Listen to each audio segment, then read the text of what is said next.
Today, we're marking Juneteenth, the day that we recognize and remember the end of slavery in this country. And right now, your federal government is working overtime, working extremely hard to pretend like slavery never happened. Because a federal appeals court just handed the Trump administration the green light to keep doing something genuinely dark. And that is erasing the story of slavery from the very house where slaves lived. And we covered this a while back, the original story, and shout out to our viewer, Stephen up in Philly, for keeping us up to date on everything. But you may recall that in Philly, there's a site called the President's House. Sits virtually right next to the Liberty Bell, and it's where George Washington lived while he was president back when Philadelphia was the capital. And it is also where Washington kept 9 human beings enslaved. And for years, the National Park Service told their story there in an exhibit literally titled The Dirty Business of Slavery, with their names, their lives, all of the plain facts right there on the wall. Yet in January, the Park Service tore down the exhibits, acting on a Trump executive order, and you saw crews pulling these panels off of the walls.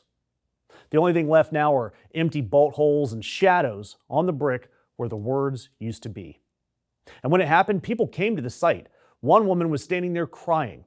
Someone left a bouquet of flowers on the ground. And then someone taped up a hand-lettered sign that said simply, "Slavery was real." So the city of Philadelphia, they sued. And its city council president, Kenyatta Johnson, said that removing the exhibit was an effort to whitewash American history, and history can't be erased simply because it's uncomfortable. Pennsylvania's governor even backed the suit and called it whitewashing too. And then came a victory.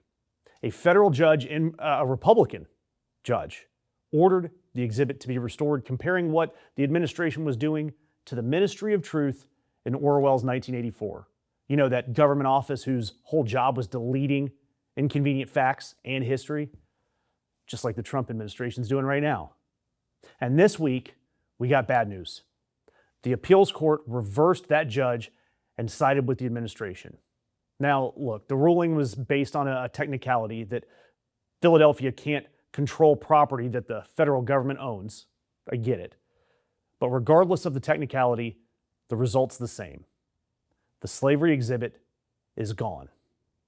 And the same orders that the Donald Trump regime has put out has the Park Service pulling history and science down across the country. But there are more fights. There's a separate lawsuit in Boston over erasing both slavery and climate change and DEI across our nation's national parks. And thankfully in that case, Judge Angel Kelly issued a ruling that would protect our national parks teachings across the country, saying the government stewardship of these park sites thus carries a responsibility to present history in full rather than in favored fragments. Unfortunately, the government has disregarded these principles. And then she ordered that the Trump regime had to reinstall all of the national park displays that they removed. You know, this also happened with Pride, by the way, because they took down the rainbow flag off the Stonewall Monument, the birthplace of the modern gay rights movement. But it's back up now. Why? Because your voices and your actions actually matter. And as for today, Juneteenth, this exists because for a long time, and for a lot of people even now, the truth was kept from people on purpose about slavery.